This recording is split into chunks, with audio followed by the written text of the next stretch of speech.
एक अमीर महिला सीईओ 50 अरब लेकर आई ताकि मैं मुस्कुराऊं, पर बाहर उसने सुना कि मेरी पुरानी प्रेमिका मुझे प्रपोज कर रही है। उसे लगा कि मैं फिर उस औरत के लिए उसे छोड़ दूंगा और उसका दिल टूट गया। लेकिन अगले ही पल कमरे से एक जोरदार थप्पड़ की आवाज आई। सू यूरू का चेहरा तुरंत लाल हो गया। मैंने उसे जमीन पर गिरा दिया और चिल्लाया, अपना मुंह बंद रखो। मुझसे किडनी मांग रही हो और मैं बस दे दूं? ठीक है, बराबरी के लिए मैं अपनी उस लड़के को दे दूंगा और तुम अपनी कुत्तों को खिला देना। अगर तुम मान जाओ तो हम अभी चलते हैं। मैं अचानक हंस पड़ा। मैं पागल था जो पहले तुम्हें पसंद किया। शुक्र है मेरी पत्नी ने मेरी आंखें खोल दी। अपनी गंदी आंखें खोल कर देखो।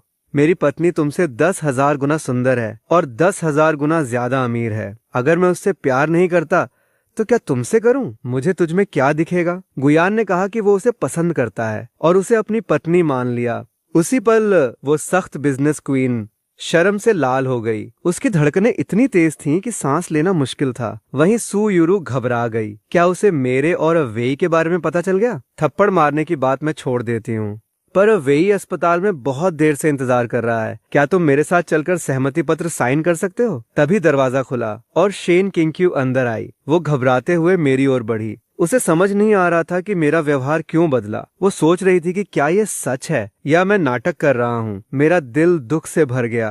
पिछली जिंदगी में भी इसी वक्त मैंने उसकी तरफ इशारा करके कहा था, मैं सूयुरू के साथ क्यों नहीं रह सकता? तुम तो बेकार हो जो बच्चा तक नहीं दे सकती। मेरी पूरी जिंदगी बर्बाद मत करो। जल्दी से तलाक के कागजों पर साइन करो। तो बड़ी शेन मैडम बच्चे न दे पाने वाली बेकार औरत हैं। अब तुम्हारे पति की जरूरतें मैं पूरी करूंगी। हमेशा मजबूत रहने वाली शेन किंग्क्यू टूट गई। वो बिजनेस की जंग में नहीं हारी, बल्कि मैंने उसका सम्मान कुचल दिया था। फिर उसकी बांझपन की अफवाहें फैल गईं। उसे लोगों के तानों से डर नहीं लगता था। उसे डर था कि उसका प्यारा पति उसे चोट पहुंचाएगा। शेन किंग्क्यू के चेहरे पर मेरी वजह से दुख देखकर मैं पछतावे में उसे गले लगाने दौड़ा। ग्लानि से मेरी आंखें भर आईं। शेन किंग्क्यू एकदम जम गया। कांपते हुए उसने मुझे धीरे से पकड़ा। गुयान, क्या हुआ तुम्हें? बोलो मत, बस मुझे कस के पकड़ो।